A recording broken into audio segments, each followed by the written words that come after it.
Welcome to one of the internet's best podcasts, where we dive deep into the lives of the extraordinary and fascinating people who leave an indelible mark on our world. Join us as we explore their captivating stories, remarkable achievements, and unique perspectives that shape history and inspire generations.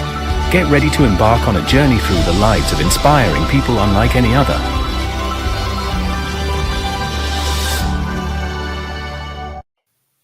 Hi, folks. My name is Avrum Rosensweig. Welcome to the show. You know, the show is really all about honoring humankind, which I don't think we do enough of.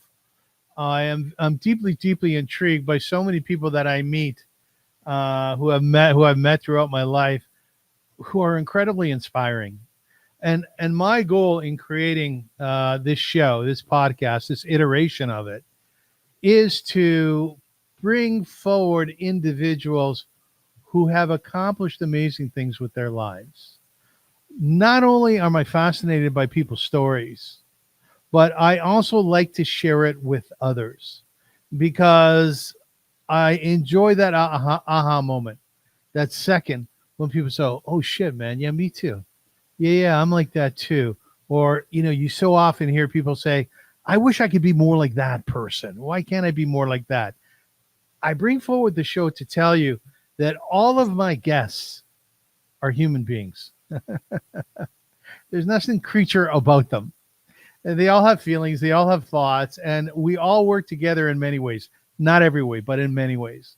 And the quest to achieve one's greatness or to pursue a passion is really motivated by the same thing. And that, I believe, is a desire to understand ourselves better, and I think to make the world a better place. It's not easy.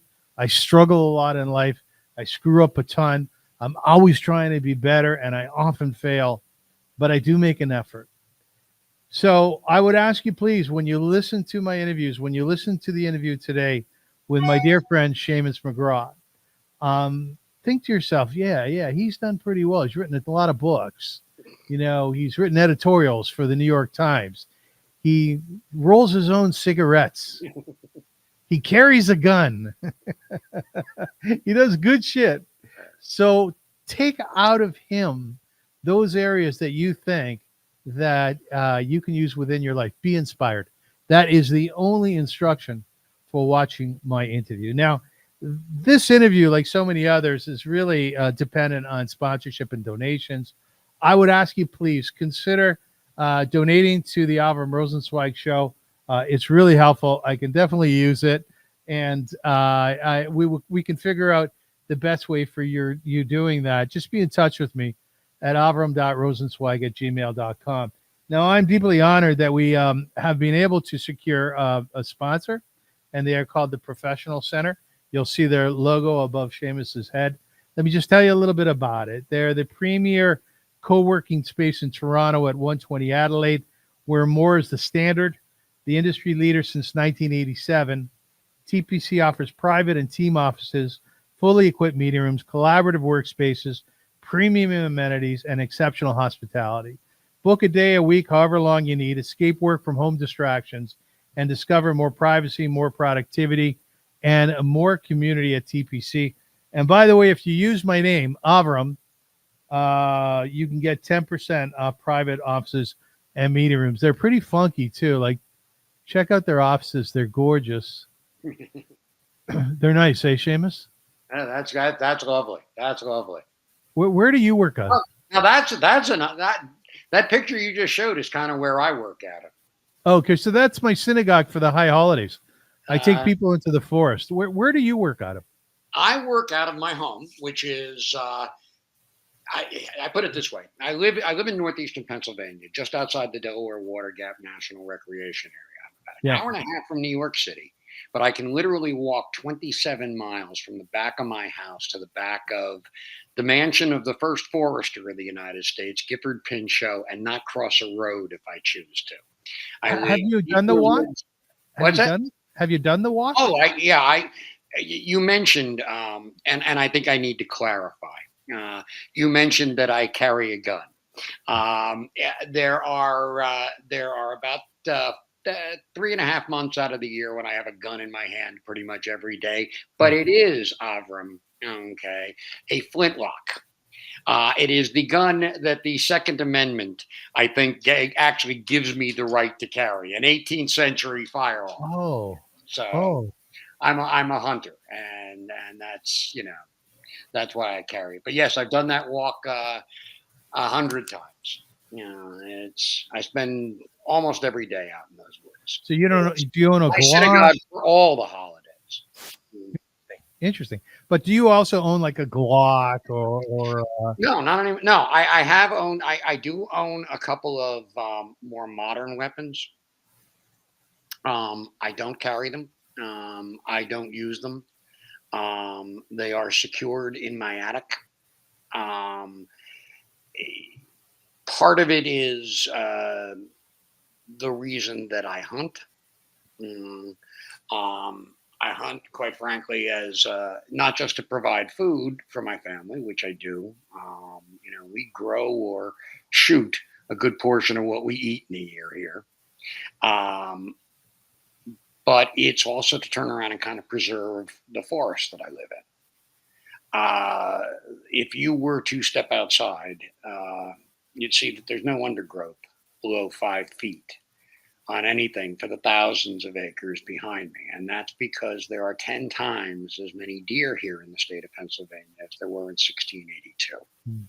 And that's because we've disrupted the chain. We've killed off all the apex predators. I take hunting very seriously if I'm going to kill something. I'm not going to call it harvesting. I'm not going to call it taking. I'm going to call it what it is. It's killing. And if I'm going to kill something, I am going to do it with a single shot at close range, not just to make sure that I inflict as little suffering on the animal as I can, but to make sure that I take full responsibility for what it is that I'm doing. Mhm, mhm. I want I'm taking the walk. I want, a long answer to the short question. I want to tell people, firstly, I'm wearing this NRA hat because not that I'm an NRA supporter, I'm a Canadian, so I'm definitely not, but it's appropriate to the show. My buddy gave me this, who is an NRA supporter. He has 14 guns. And he told me, he said, will you wear this? I said, sure, just to stir up a little shit. He said, okay, you can wear it then. The other thing I want to mention too is you may notice that Seamus is a tad grainy, and we did everything to fix that. Unfortunately, we weren't able to, but I definitely wanted to go forward with this interview. So just bear with us. Know that he actually is a very handsome man. The grain works in my favor in this one. It seems to, doesn't it? Yeah. a little bit about Seamus McGraw. He's received the Freedom of Information Award from the Associated Press, managing editor, as well as honors from the Casey Foundation and the Society of Professional Journalists. He's written for Playboy, Reader's Digest, Radar, and The Forward. Random House published his book entitled The End of Country, which is only one of them. And he's married with 4 children, lives in Winona Lakes, Pennsylvania. The book that actually we'll be concentrating on today is called The Rise of the American Mass Shooter, which is not an easy book to read, but it is worthwhile doing so. Now, just to launch in so that you get a clear understanding who my friend is, and we've known each other for many years. You used to be married to Lynn, who was a guest on my show. She says, by the way, that you're a great co-parent and a great co-grandfather. Well, as you can see from the fact that she married me at all, her standards are very low. So Yeah. But the bar has gone higher over the years. Now, Seamus, let me ask you, because I adore your name.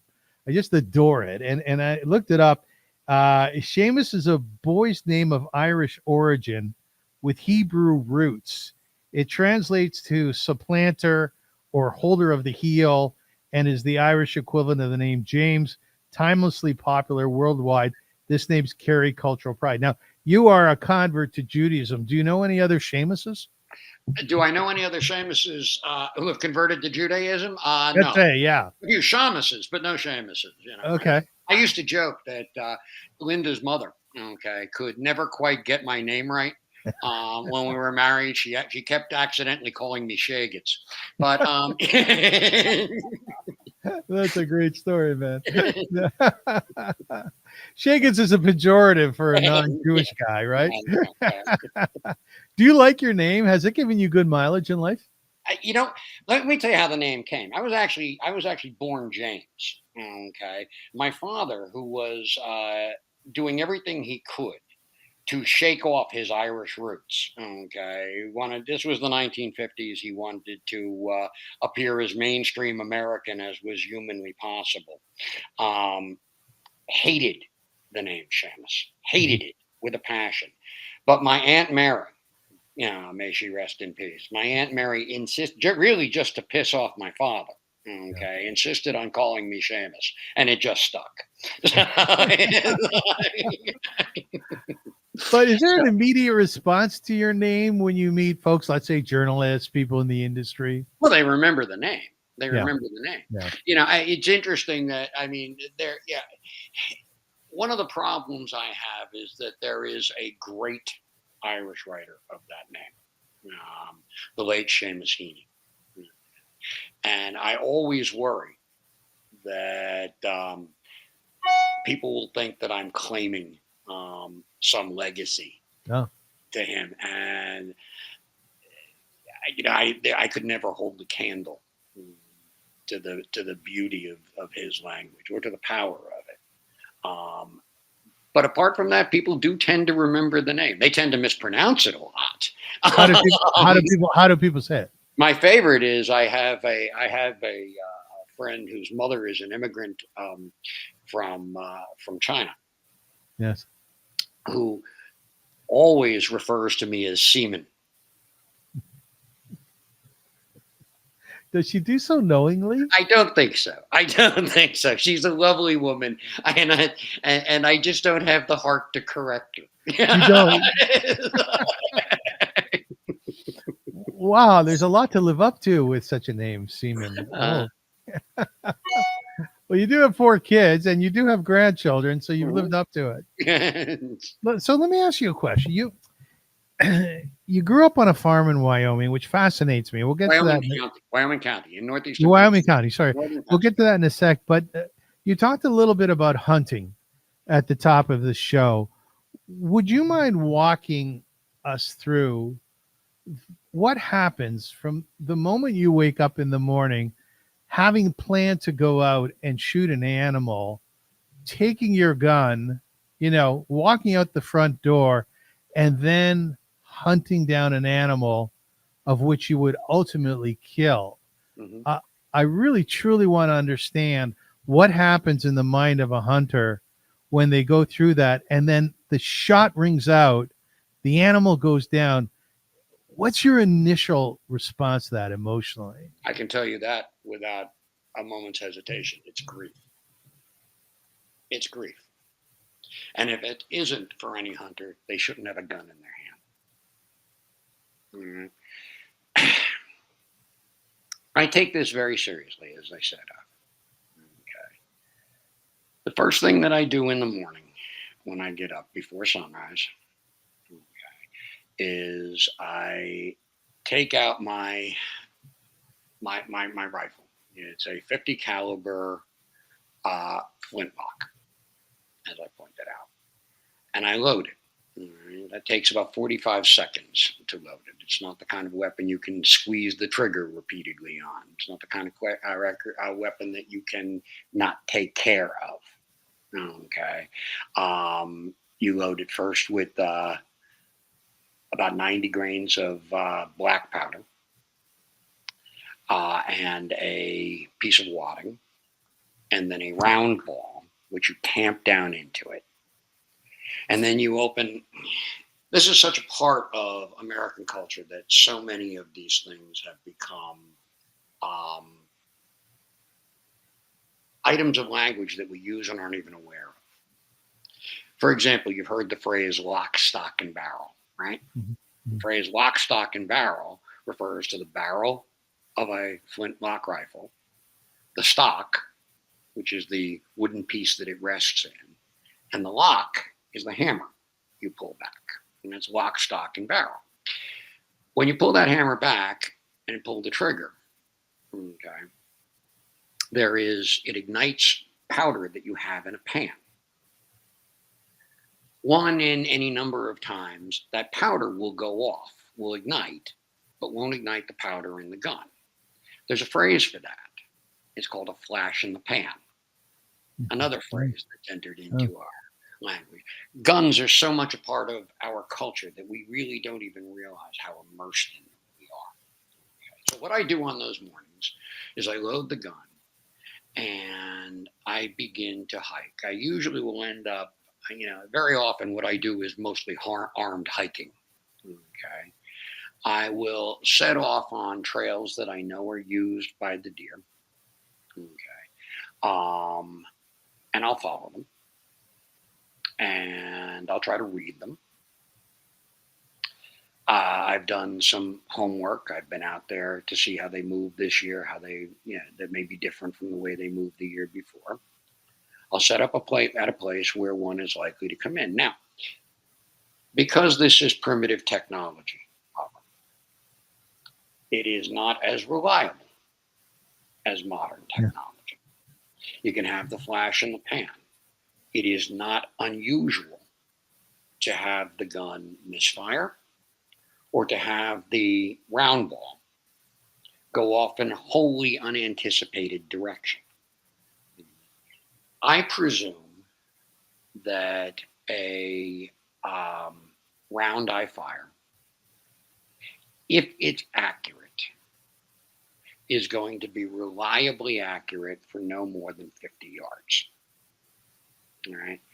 So in order for me to get close enough to a deer to kill it, I have to literally make eye contact. And then when I've done that, I pull the trigger. The deer goes down. I do what's necessary in terms of preparing it to remove it from the woods. But before I do that, and I will never tell you what the details of this are, I thank it for its sacrifice, and I make it a promise. My kids all know there is a spot about maybe a quarter mile from my house deep in the woods where I don't hunt. I don't hunt there because for some reason that spot feels different to me. It's a plateau and it's bounded on either side by boulders with a boulder in the center. And the boulder on the eastern side of it is split. So you can literally walk through it. Okay.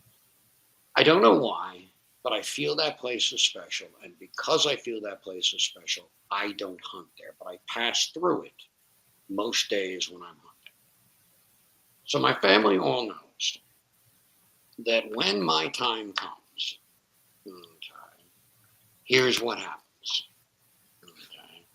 I am cremated.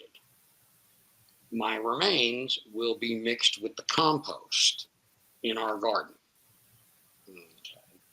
When that first harvest after that takes place, okay, my kids are going to turn around and gather the first fruits, take them to that boulder in the center there, okay, and leave them there as feed.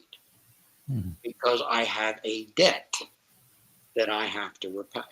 Oh, I see. You'll see a lot of hunters who will pose for shots with their kill. I've never done that. I never will. I think it's disrespectful. I also think that it claims a skill that the hunter does not and never does possess. It's not my skill that takes a deer. It's the music of chance. So I strongly believe that if you were to turn around and have a serious conversation, a quiet conversation with most hunters, most real hunters, they would say the same thing. Okay.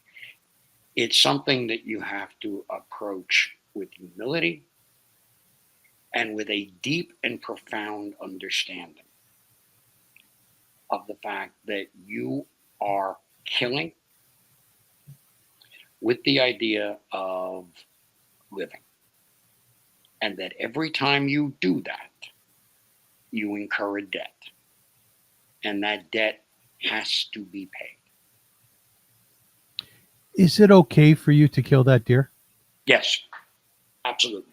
Because Absolutely, for a number of reasons.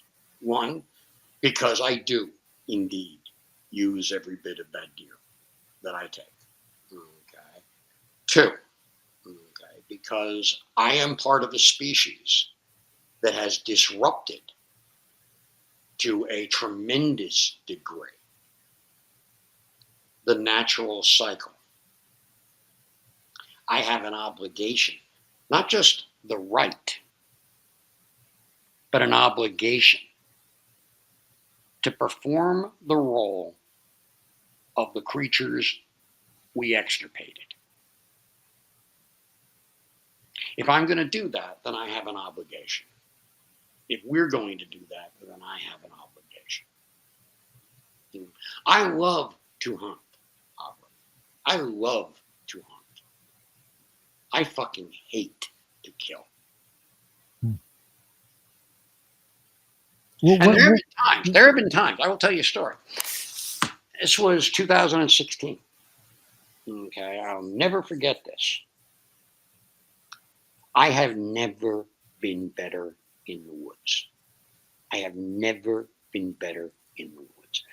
I tracked a pair of antlers, a pair of does, okay, for a good, I would say mile. And I couldn't get to a spot where I had an open shot, but I got incredibly close. Okay. And they went down into a clearing and they lay down behind a tree. And I set up, I wasn't 10 yards from them, and they still had not made me. Okay. One of them stood up and gave me a perfect broadside.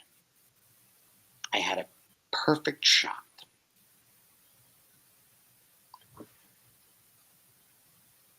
There was anger in me that day over events outside of my own life. I was angry. I was frustrated. I was bitter. And as I sighted in that deer,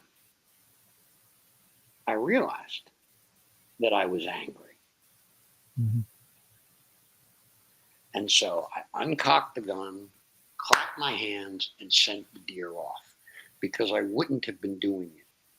If I had taken that shot, I could never be certain that I was doing it with a clear mind and a clear conscience, that I wasn't doing something else.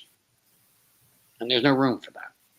There's no room for that. Now you'll hear these braggadocio hunters that will turn around and Don Jr. and his moron brother posing with an elephant tail. That's not hunting. First of all, that's not hunting at all. What they're doing is basically shooting animals in a petting zoo. But beyond that, okay, that's self-aggrandizement. That's arrogance. That's ego. That's not hunting. That's cruelty. Who is the wrong answer to a simple question? Yeah, I think we're going to do a lot of that.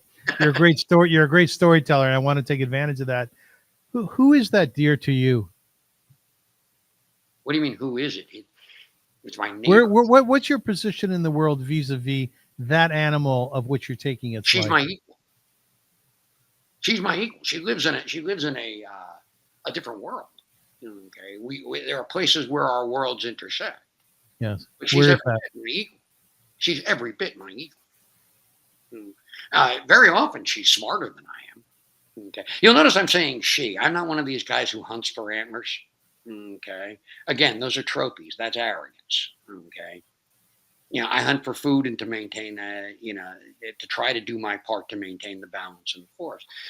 I will take a buck. In fact, there was one buck who,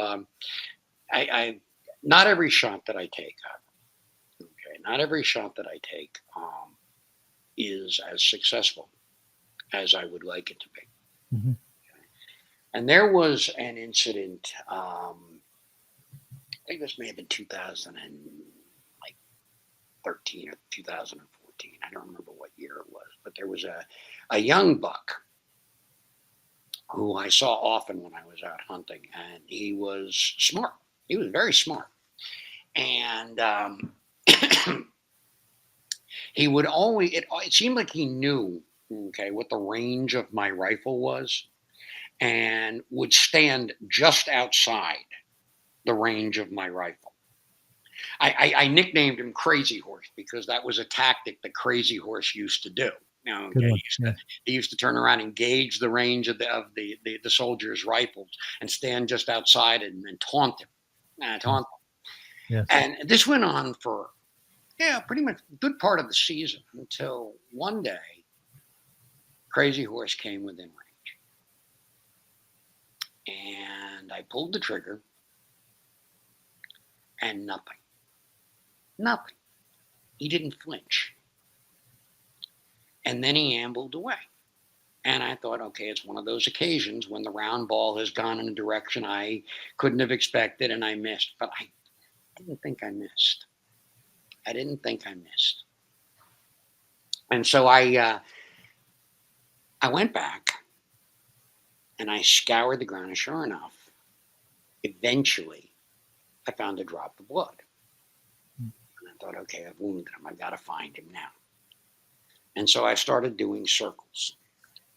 I started trailing out. And as I went along another quarter mile, I started to see more blood.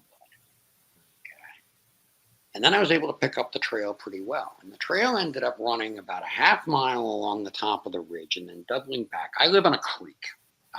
Creek is about 50 feet wide, about 15 feet deep.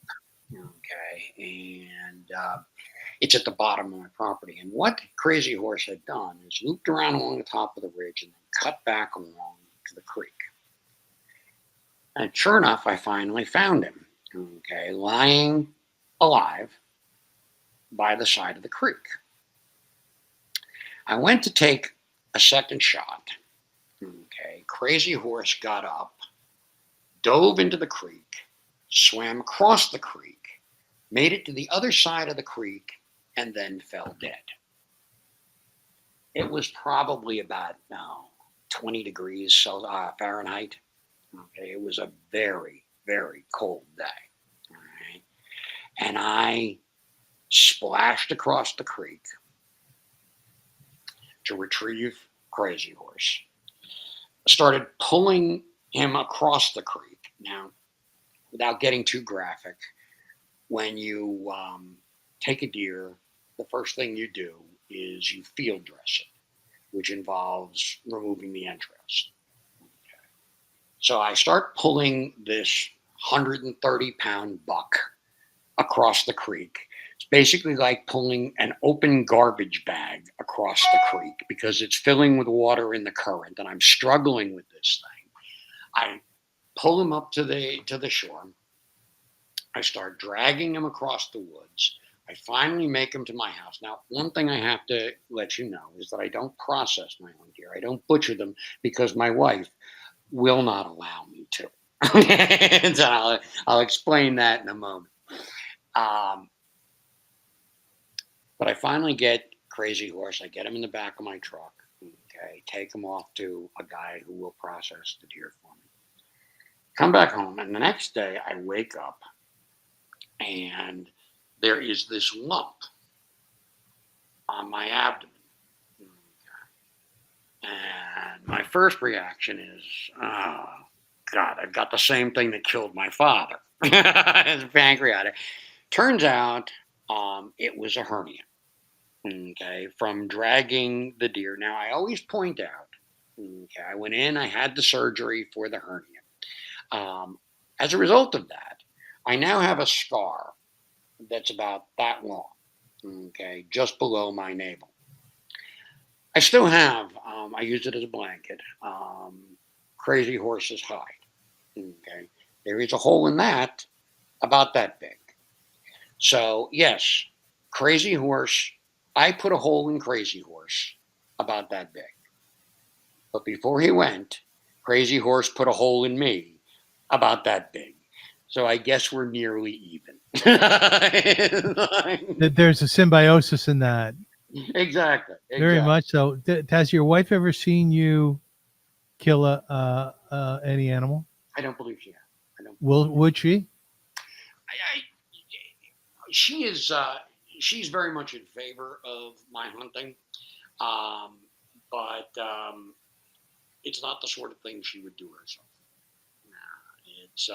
But I will tell you a story. When we first we bought this place right after we were married, so this would have been 1998, 99. Prior to that, my wife had only known me as a somewhat urbane newspaper reporter. Okay, a guy who could do the Sunday Times crossword puzzles and who was a reasonably accomplished chef and whatnot. She knew nothing about my my background at the farm and all of that. And so one day, when my third youngest, Seneca, was just old enough to answer a phone call, Kren overheard them say, Daddy can't come to the phone right now. He's out in the driveway gutting a deer. To which Kren turned around. Who are these rednecks and what have they done with my family? I imagine. So she's in favor of in part because Kren is our chief gardener. Okay.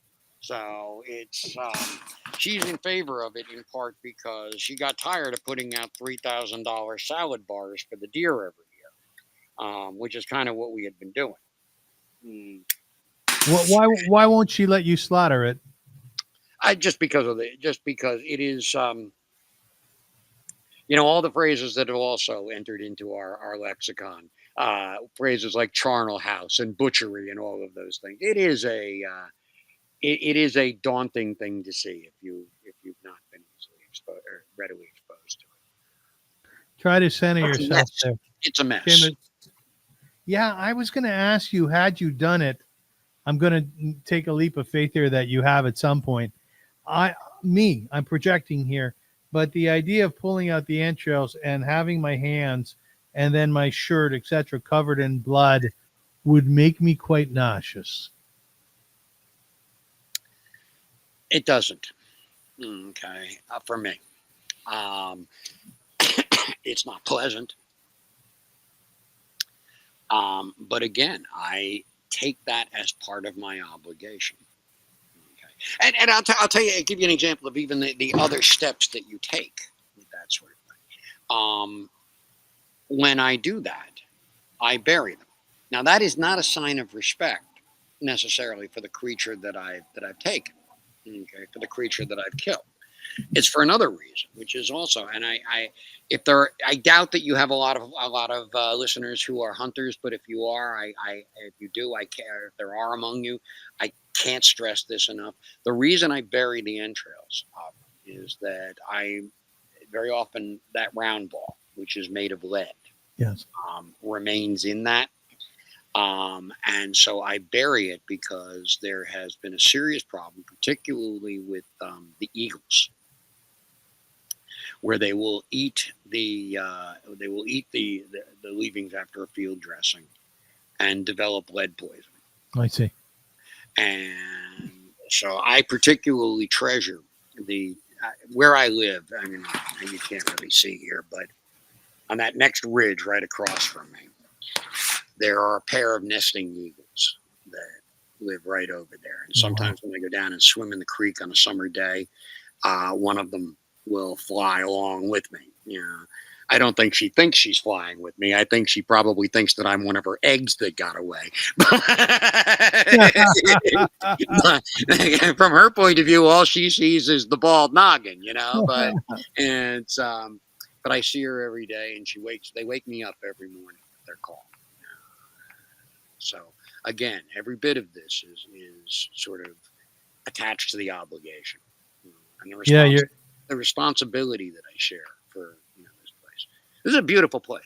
We have about 10 acres. It borders on 5,000 acres of preserved Boy Scout camp, which borders on 70,000 acres of state forest, which borders on 70,000 acres of national park. Or it's not quite a national park; it's a national recreation area. I've lived here for 26 years.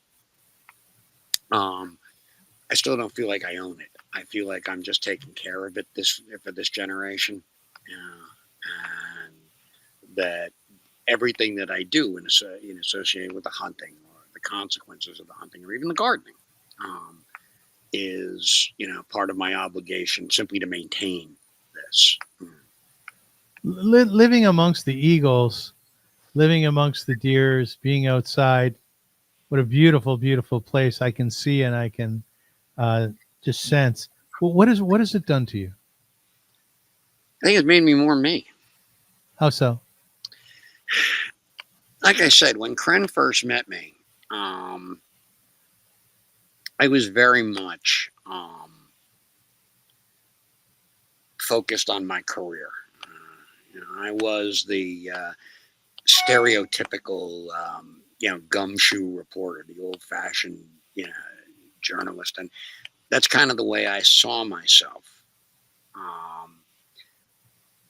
And everything that I did reinforced it. Coming here, and we ended up in this place quite by accident, by the way. But coming here reminded me of who I had been when I was growing up and what I had thought was important when I was growing up. I have had an absolutely blessed life. I have had an absolutely blessed life. We got this place literally by accident. What had happened was we were living in New Jersey. We were working for a paper called the Bergen Record, and somebody had given us a Comet class sailboat, an old wooden sailboat, the kind the Kennedys used to use to chase women. And we had no place to put it, we were getting ready to get married, and we started shopping around for places with water. And we looked on lakes, and we looked along the Jersey Shore, and we just couldn't find anything. And Kren did not want to cross the river into Pennsylvania. In the worst way, she did not want to cross the river into Pennsylvania. Right. When I heard about this place, it was at the time 6.5 acres. Okay. Along this creek, and I came and looked at it, and I absolutely fell in love with the place. You have this it's nestled in kind of a canyon, and there is a spot where the creek is got rock wall on one side and sort of a wide open area on the other. And that rock wall goes about 20 feet, and the water below it is 15 feet deep. And you can just dive in there. It's got rapids. We can paddle our kayaks all the way to the Delaware Water Gap, and we could go all the way to Philadelphia if we wanted to. And we have paddled down to the Delaware Water Gap in the past. And so we bought the place for I think we paid $34,500 for the land. And we built a house that was kind of our dream house, sort of a rustic cabin, but also with certain kind of Frank Lloyd Wright influences in it. And, we fell in love with the place.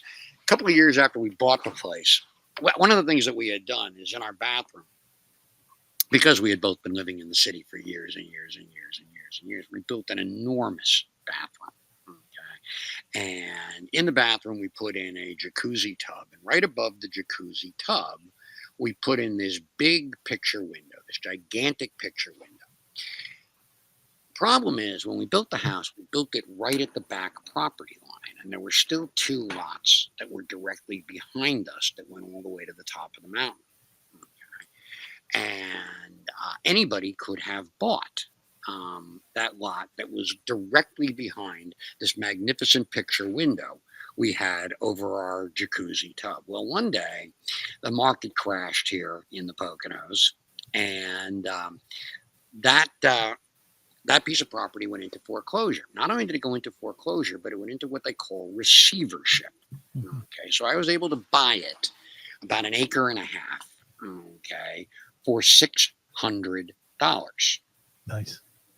So one day, a good friend of mine, at the time he was, had a certain amount of prominence as a gay activist, came up to visit. I'm giving him a tour of the property. I'm giving him a tour of the house, and I show him the picture window, and I show him the lot that's right behind the picture window. And I said, Kren and I figured out that it was actually cheaper for us to have bought that lot behind the house than it would have been to put up curtains. And he says, well, you just don't know how to shop. He might have made a good point. Well, it's absolutely magnificent. And I can only suspect that as a writer, of which, quite frankly, I love your writing. I think you're a wonderful writer. I really do.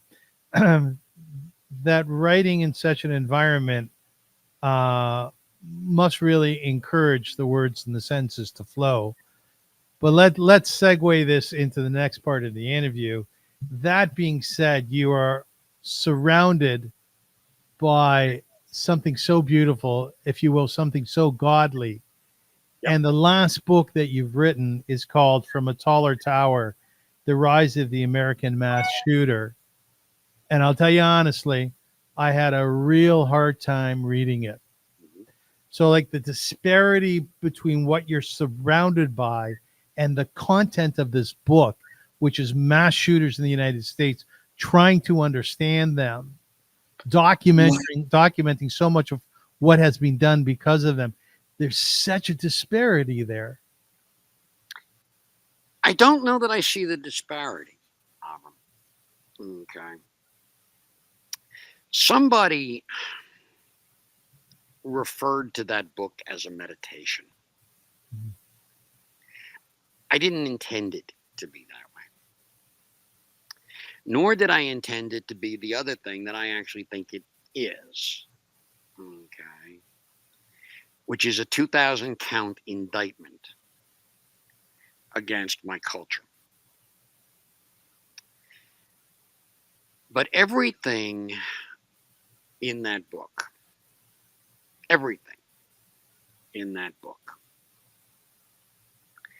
is about a culture of narcissism, of selfishness, of victimhood, of shifting responsibility,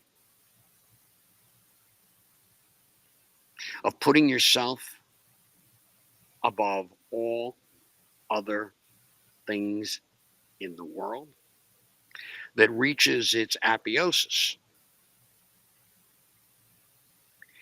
in the mass shooter. We live in a mass shooter culture. We have a mass shooter political party. The only difference is they don't actually pull the trigger, but all the cultural aspects are there. Okay. That is in stark contrast to what is actually demanded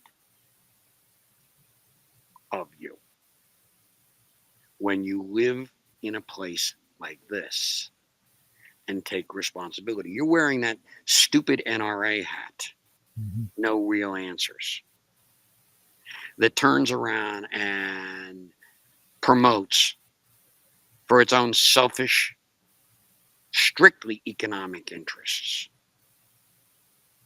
some ridiculous perversion of the myth of the man on the frontier.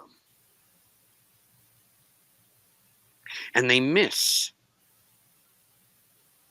all of the responsibilities and all of the virtues that come along with this. I am so goddamn sick of hearing clowns like the NRA talk about their rights and never, ever addressing their responsibilities and their obligations. So no, I don't see a discordance at all between the two. I think the one flows from the other.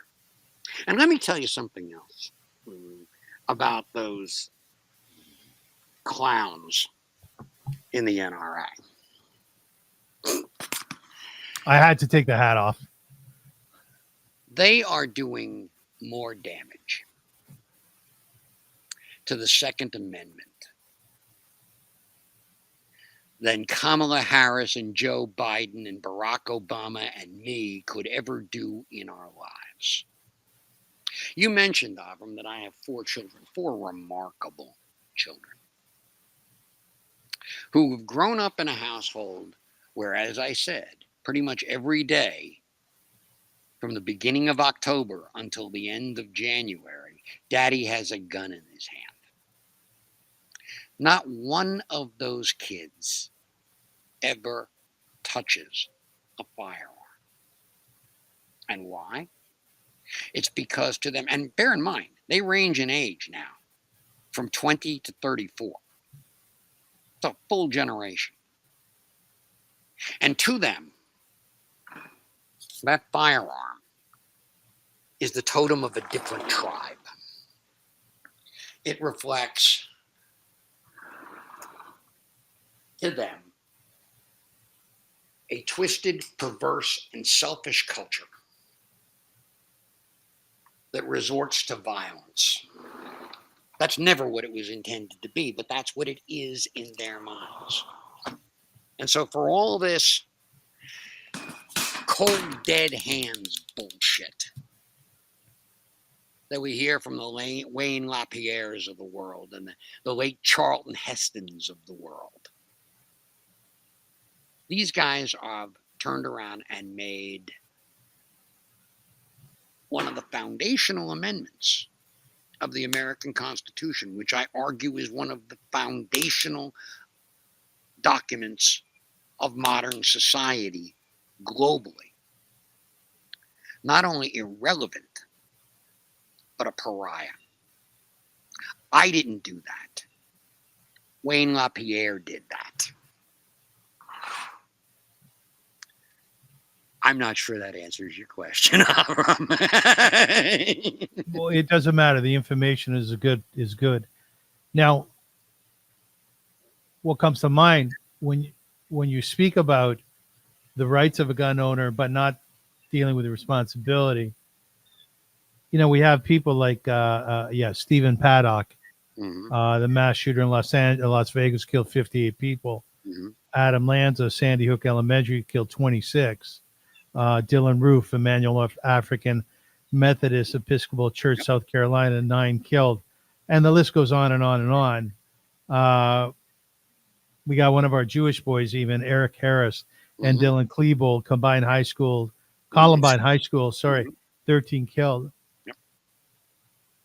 What is preventing the United States of America from taking responsibility?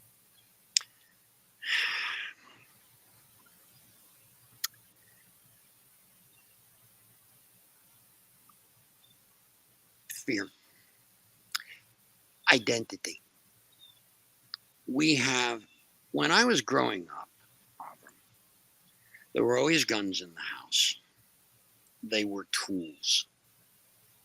They were tools. There was no difference between your rifle and your pickup and your tractor and your hammer. They were things that you used responsibly and cared for, but they were tools. we have turned them into religious artifacts. We've turned them into totems of our identity. Okay, the largest, fastest selling weapon, the biggest selling weapon in the United States, a country that literally has more guns than people, Yes, is a semi-automatic assault rifle. Okay, based on the Amalite rifle, the AR-15. No one needs that weapon except to turn around and declare some fealty to a particular cultural identity. The culture that requires that, the culture that produces that, is a culture of selfishness and self-absorption. A culture that, again, turns around and raises the level of victimhood and promotes the myth that you can solve your problems with violence. I don't know if you've gotten to the part in the book, but there was a shooting at a school in Massachusetts, a college in Massachusetts. It was actually a college for precocious high school students in Massachusetts. In fact, the band Weezer even did a song about the shooter in that case. Again, romanticizing and I would argue celebrating the killer. And in that case, I spent a good deal of time talking with that shooter. He survived the incident. He's in prison. He's in his 40s now. And I remember asking him, and you'll notice also, and I'll get to this in a minute, that I'm not mentioning his name. Okay.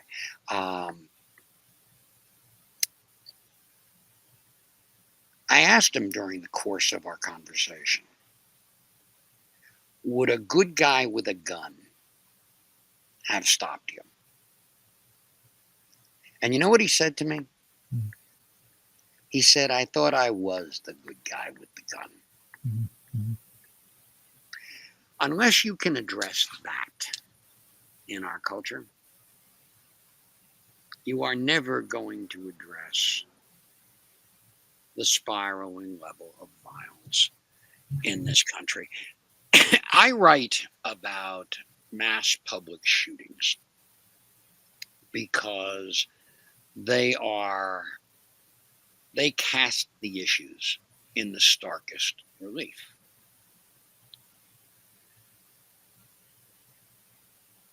But all the factors that you see at play in these mass public shootings, you see in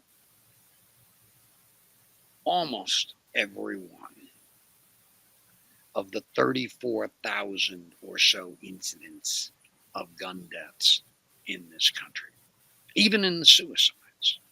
Just last night, 4 people were killed. Yes. In Birmingham, Alabama. It wasn't what we would classify as a mass public shooting. It was multiple shooters at a single venue, probably related to some other illegal activity, not just the aggrandizement itself, but all the other factors are at play. And we are not prepared. We are not prepared as a people. We are not courageous enough as a people to do the kind of inward reflection that it would take for us to come to terms with what we have allowed our culture to have become. And it's happened in really just a few short decades. It's really been since the beginning of the Me Too era. It was the 1960s when we had, you mentioned Paddock. I only name in this book 2 shooters. I name Whitman, who climbed to the top of the tower at the University of Texas at Austin on August 1st, 1966, and launched what I believe was what I argue was the first modern mass shooting. And Paddock, who climbed to a taller tower at the Mandalay Bay Hotel in Las Vegas. Yes. With more weapons, more firepower, and killed more, stripping it down to its, which is my ego and body count, and became what I describe as the first postmodern American mass shooter. Those are the only two killers I mentioned by name, because in every one of the other incidents, there was, at least to some degree, a desire for fame. We live in a country where there are studies that indicate that among people, sort of the cohort behind me, okay, the cohort younger than I, that the thing that a significant portion of them desire more than anything else, more than wealth, more than comfort, more than love, is fame. That's a pathology, Avrum. That's a pathology. It's going to take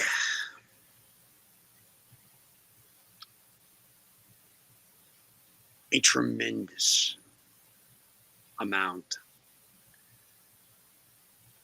of collective introspection for us to confront that. Now, let me say something that's going to surprise the living hell out of you. I'm optimistic. Mm-hmm. I am tremendously optimistic. I'm tremendously optimistic because I've raised 4 kids who, in this perverse culture, have still managed to be good people. Yes. With tremendous integrity. I know they're friends. They're good people with tremendous integrity. You're in Canada, so you're probably not watching as closely the election that's going on in this country as at least 40% of Americans are. But something's happened in just the last 2 months. And I've seen it. I've been over a good chunk of the country in the last couple of months, running my son back and forth to Alabama and whatnot. I've kind of been everywhere. And I'm hearing something I haven't heard in a long time. A long time. I'm hearing hope. And hope, that's what gives you the courage to begin that kind of rigorous introspection that we as a people have to do. Hope is essential to that. Somebody, Jim Rugia, not Jim Rugia, it was Jimmy DeRogatis, music writer for the Detroit News. And we were friends when we were quite young. And he came up with what I think is the best description of journalism that I've ever heard. He said, journalism is the art of believing that things could be better. I think that applies to more than just journalism. And I think we may be on the cusp of a moment where we can do that. So a few months ago, I had Rabbi Menachem Creditor on my show. And he was the founder of an organization called Rabbis Against something along the line of certain gun use. He's not against gun purchase, but the irresponsibility that has come along with it. And I asked him at that time, and I want to direct that question to you as well, Seamus. Here in Canada, we went through a truth and reconciliation process. I think that we caught on having the opportunity to do so from South Africa, who did probably the first Truth and Reconciliation that we're all aware of. And they were both magnificent. Mm-hmm. As to the outcome, you can question whether how many recommendations were followed of the 94 put forward. And in South Africa, how deeply have the changes gone? We can ask that question. That's fair enough. Mm-hmm. But somehow the South Africans and we here in Canada, and I was part of that, thank God, we had the courage, you used that word before, the bravery, to be introspective in a way which we knew would cause pain, but we hoped that the outcome would be a positive one. And I think by and large it has been. What is the fundamental lacking in the psyche of the Americans that just simply refuse to look at these questions when young Amish girls were lined up, as you wrote in your book, and systematically shot in the back of their head and killed Amish children? And that family afterwards, what did they do that night? They went to the home of the murderer and they said, "We forgive you." Like, you look at a story like that, you say, my God, I should be inspired by that. I should be a better person because of that. So you have groups of people throughout the world who have the courage, who have the bravery. But I, as a Canadian, so many of my friends, we look at you guys down there and we go, where's the true courage to really look deeply in your soul? So many of us say the same thing. Okay. So many of us say the same thing. Now, I would caution you against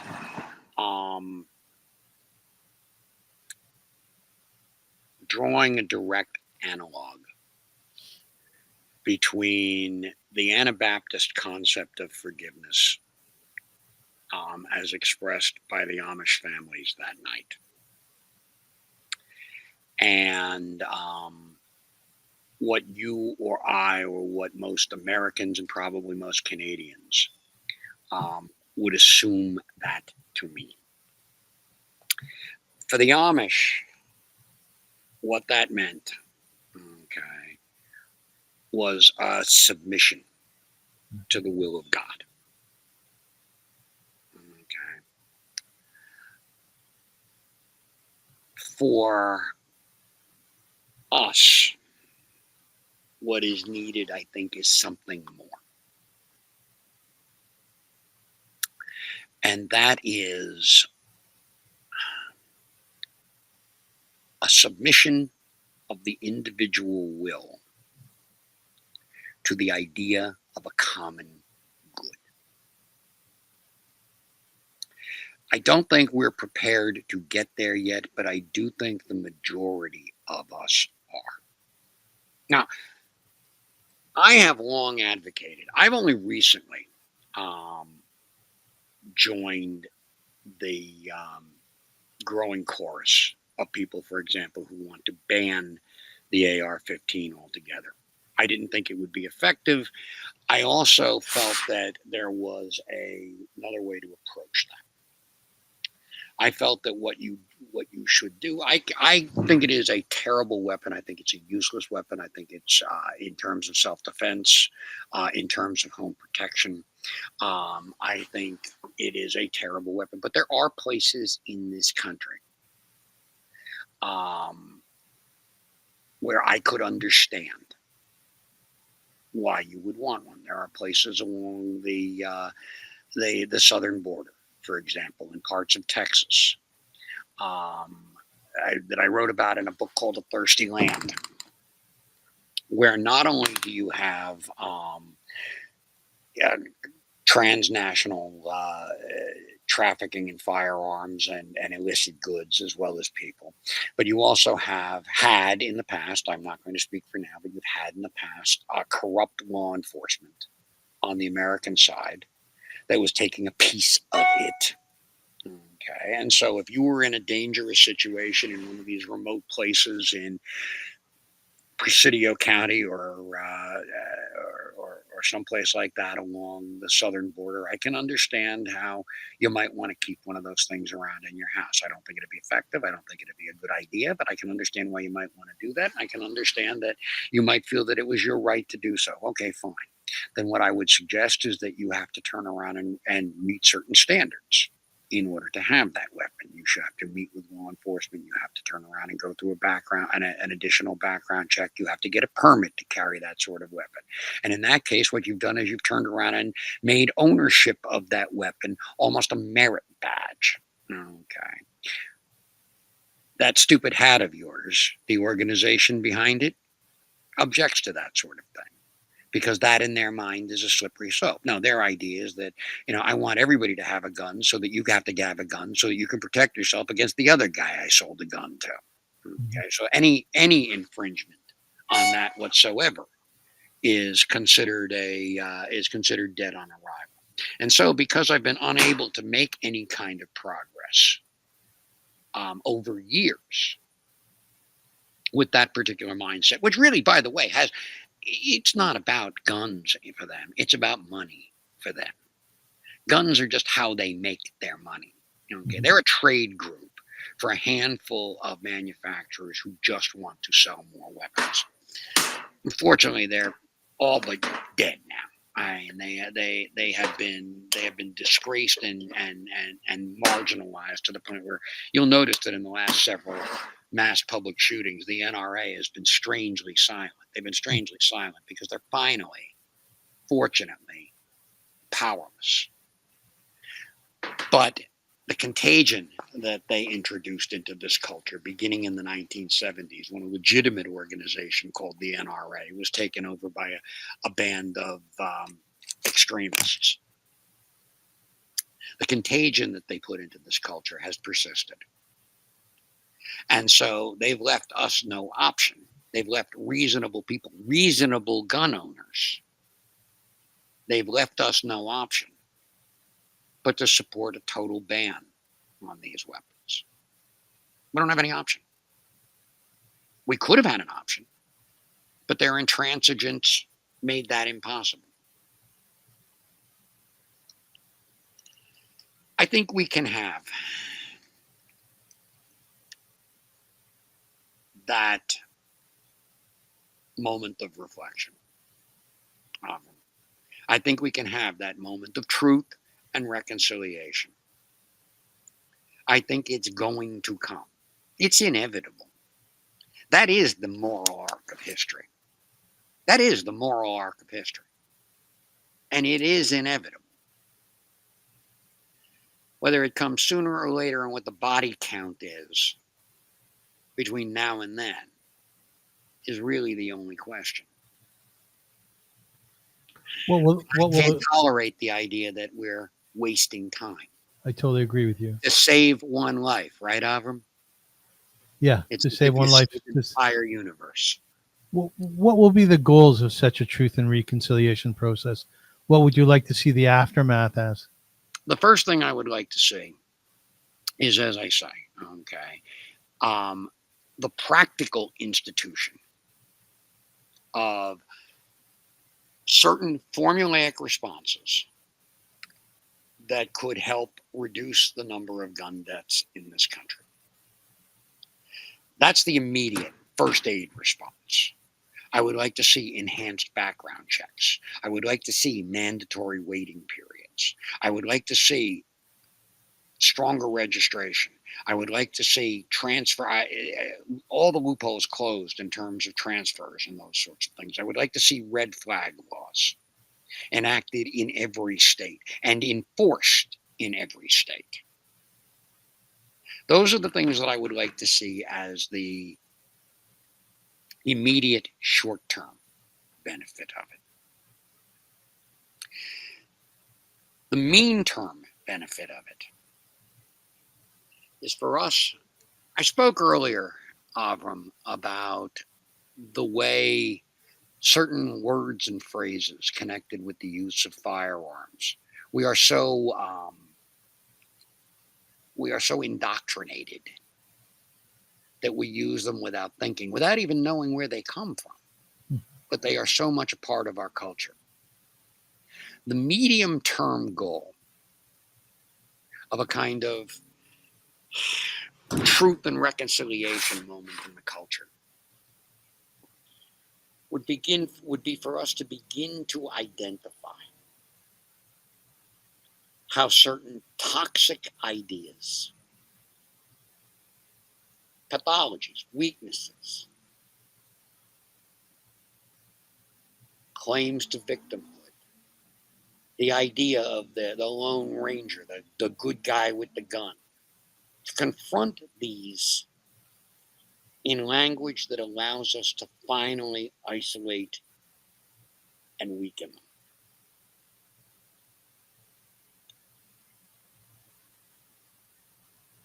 Those are the things I would most like to see out of this. Okay. And in the long term, I would like to see us become mature enough as a people to understand that we have at our disposal certain tools that demand certain things of us if we use them. That is not something I expect to see even in my grandchildren's lifetime. Mm-hmm. The first, we can achieve pretty quickly. The second will require a generation. The third, well, we're imperfect creatures. We can struggle toward it, and maybe that's good enough. Seamus, does your Jewishness play into any of this? How could it not? Tell me how.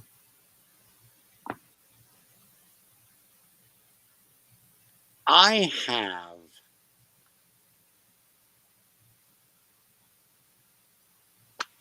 my hunting, Avrum, obviously is halakhically not correct, right? Mm-hmm. But the sense of responsibility that comes from my hunting, the sense of obligation that comes from my work, the sense of responsibility that comes from me living in a place that I am obliged to care for, is the most fundamentally Jewish concept there is. It's the idea of turning around and perfecting creation, playing my part in the ongoing act of creation. To me, that's the essence of Judaism. Tikkun olam. That's the essence of it. So I want to ask you a question that I've been asking many of my guests, both Jewish and non-Jewish, in particular since October 7th, which we are approaching soon, the terrorist attack by Hamas on southern Israel. And I've been thinking an awful lot of this, and I'm sure you've thought about it as well. I maintain that we're a good people with foibles like anybody else. I maintain that our central focus is, as you said, is Tikkun Olam, which is repairing the world. And I have seen endless amount of examples of our fellow Jews who have done beautiful things, not only for themselves, for their families, for their communities, but for the world. I am so proud to be a Jew. I've never been so proud to be a Jew with that mindset. My question to you is, Seamus, why are we hated so much?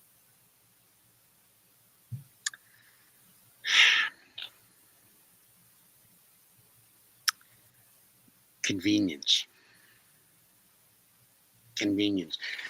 We are, Avrum, I'm not talking about Jews now specifically, I'm talking about all people. We are the product of the narratives we spin. The oldest and most resilient narrative we've ever spun is the Jews are to blame. It's convenient. It's easy to fall back on. We just saw it the other day.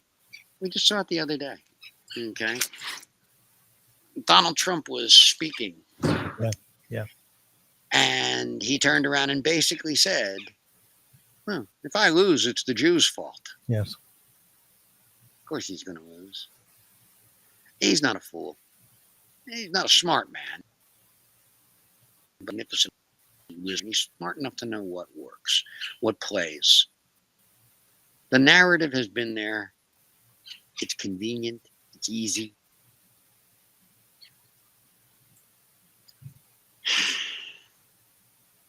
The narrative always misses one point. And that is that no matter how hard they try,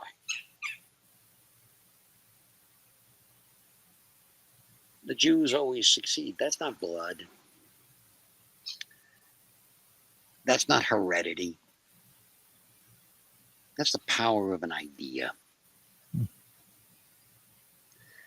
That's the power of virtue. That's the power of the fundamental belief that the world can be healed. It goes back to that thing I keep talking about. Okay. It is the idea that essential to doing the hard work of facing our shortcomings and overcoming them is hope.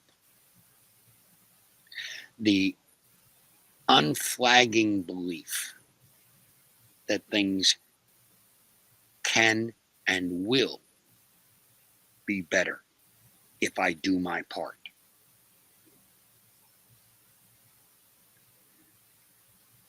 That to me, again, going back, that to me is the essence of what it means to be a Jew. And that to me is the essence of why the Jews will always survive. Because we may complain. Of which we do. Yes, we do. He had a hat. But we still survive. We triumph. Okay? And we triumph because of hope. Seamus, what are you doing on the high holidays? You know what? I don't know yet. I don't know yet.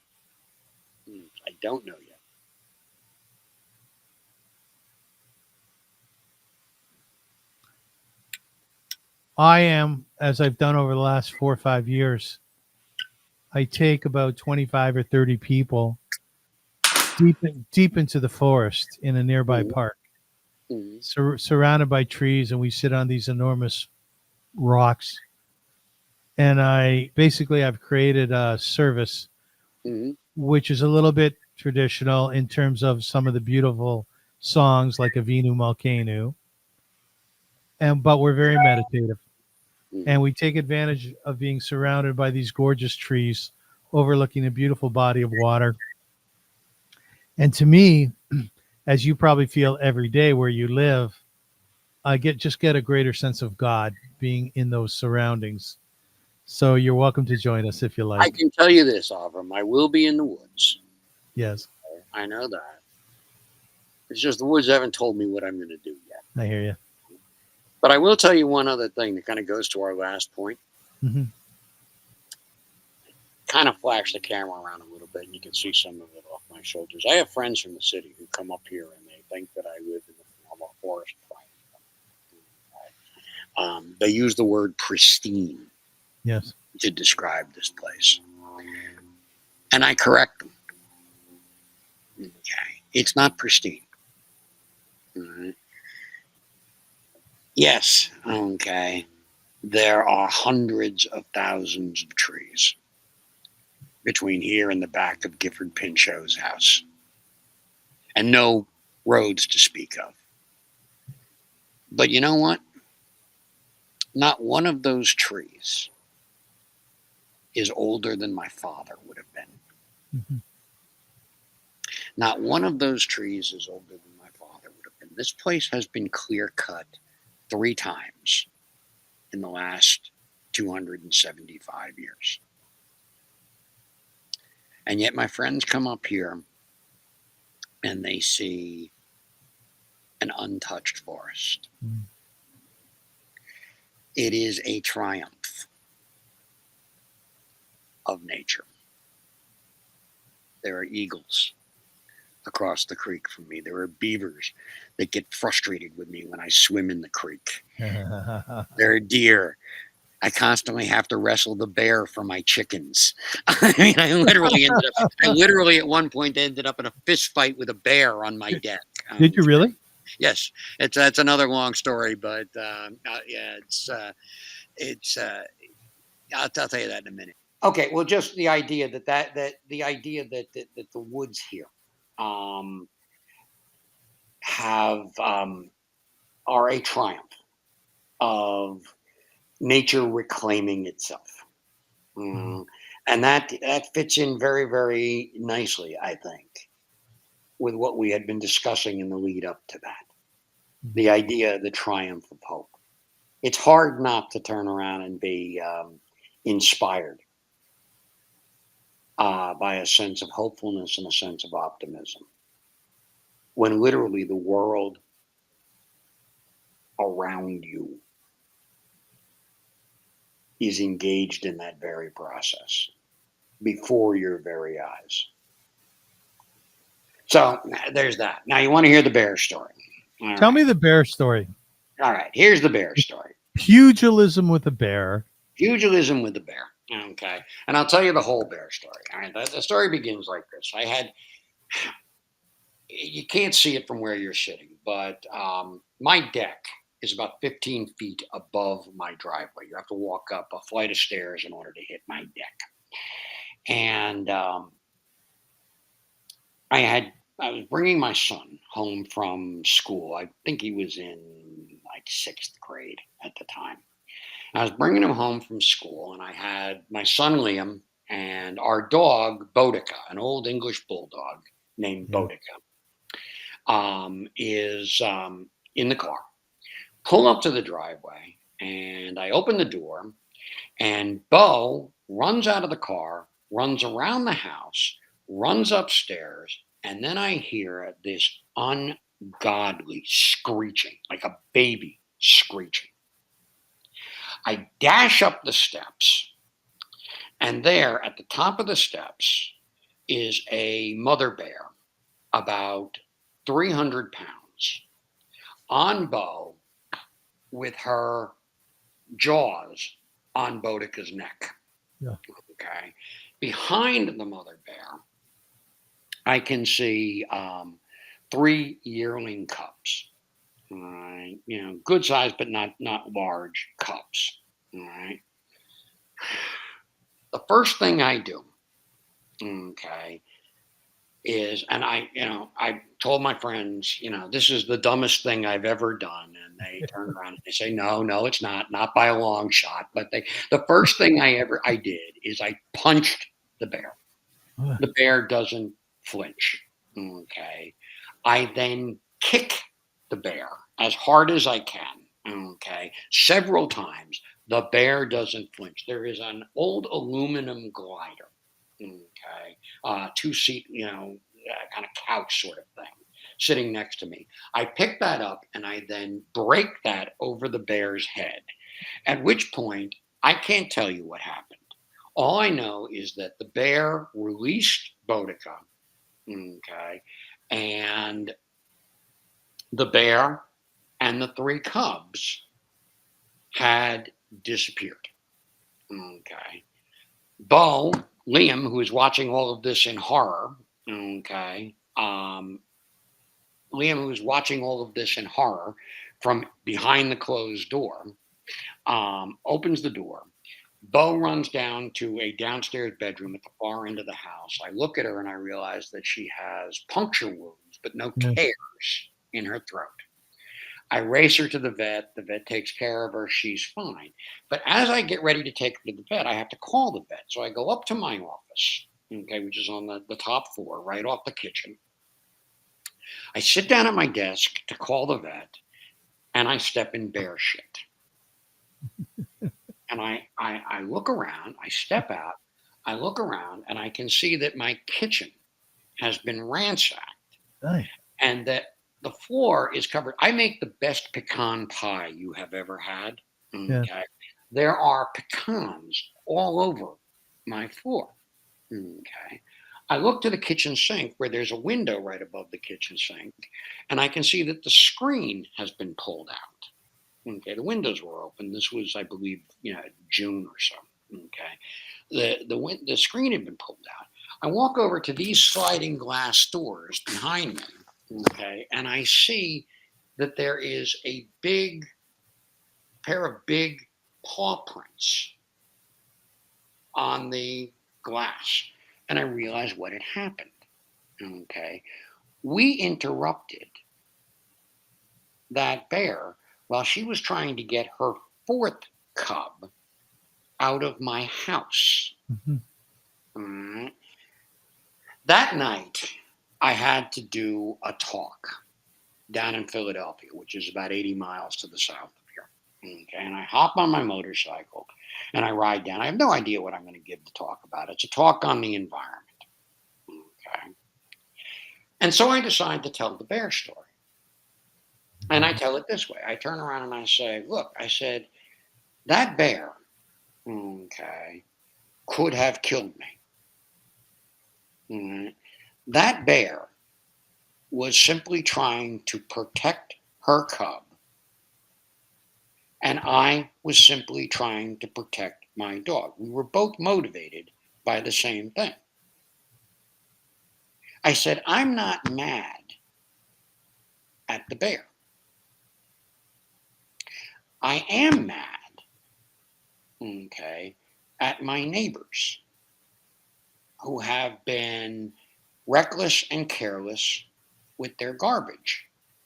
Okay, which is why that bear was hovering around here in the first place. For the garbage. I feel the same way about them that I feel about my neighbors who are climate change deniers. Okay, I am not mad at them. They are just defending what they think is their interest. I'm mad at the people who have been feeding them garbage. Good one. That's the bear story. Well told story. Just the imagery that I'm having of you trying to beat the shit out of a bear.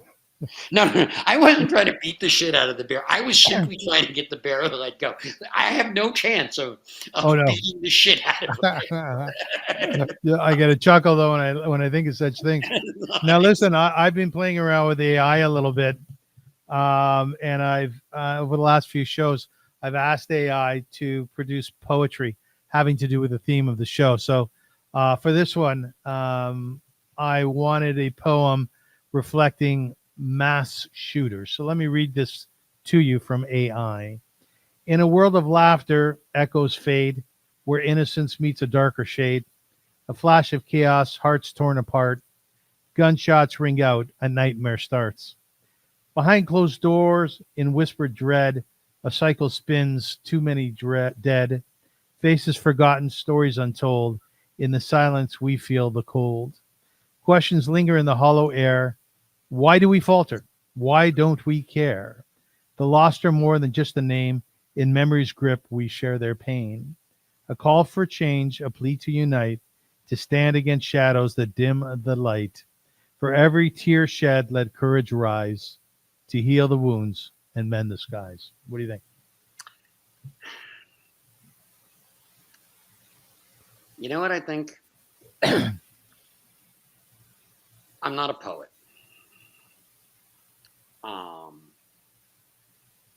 I think we are more likely to face our future if we do it in prose. No, that's fascinating. What do you mean?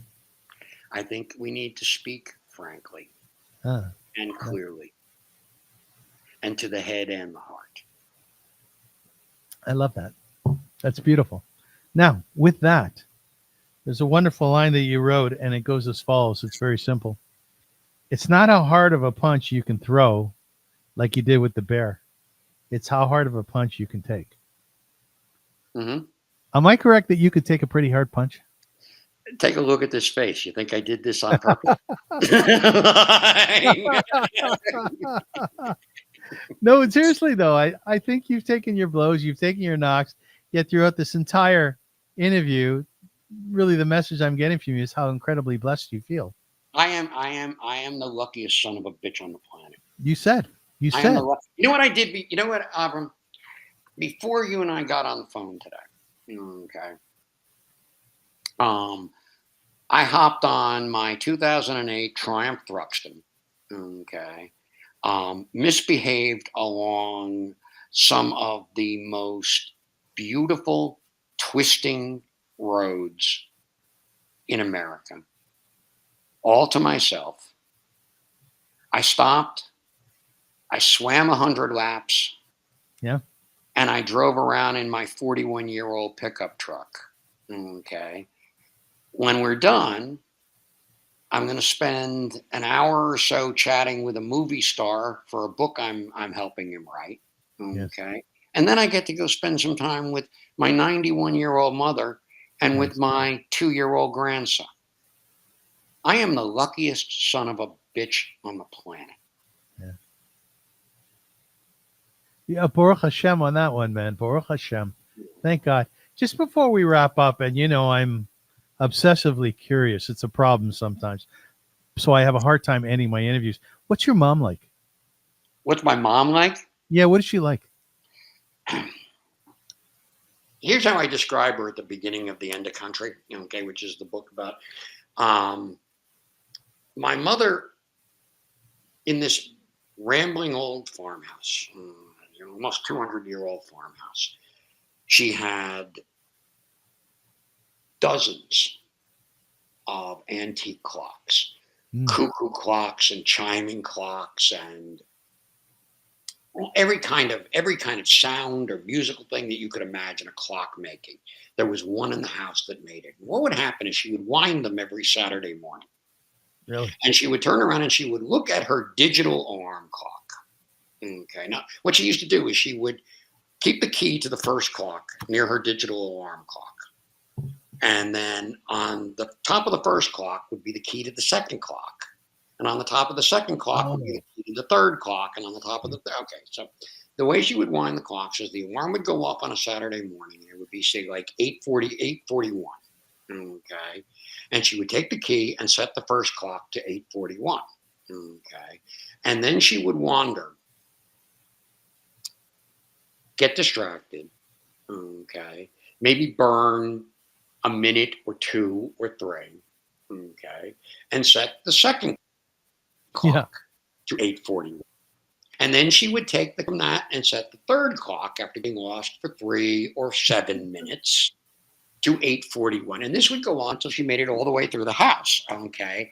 And so when you walked into my mother's house, okay, 24 hours a day, every couple of minutes, no order whatsoever. Okay. There was either a cuckoo or a chime or what was going on outside of my mother, okay, is what's going on inside of my mother. And yet, whenever there's a real challenge, she is one of the strongest, most focused people I have ever met. That's my mother. Is she? That's my mother. Does she tell you she loves you? Mm-hmm. Oh, of course. Mm. Are you free with that? I get a second source to make sure it's true, but yeah. Yeah, right. You need verifying. But are you good with that yourself? Do you tell your children, your wife? I have no problem with that at all. I have no problem with that. Have you always been good with it?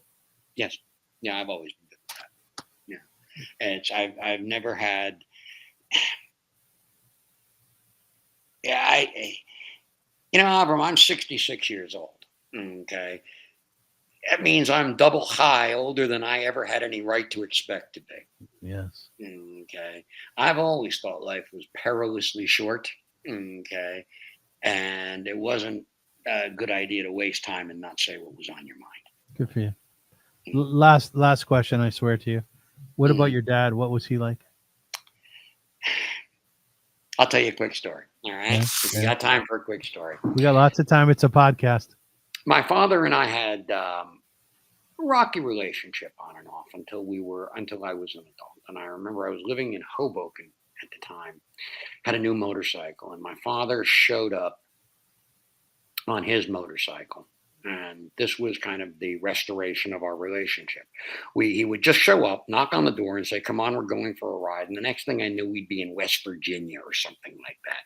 We'd be gone for days together, and it was great because we couldn't talk, and therefore we couldn't argue because we were on two separate motorcycles. And so we kind of rebonded over many, many years. Flash forward to I'm 40, okay, and my father develops pancreatic cancer. Mm.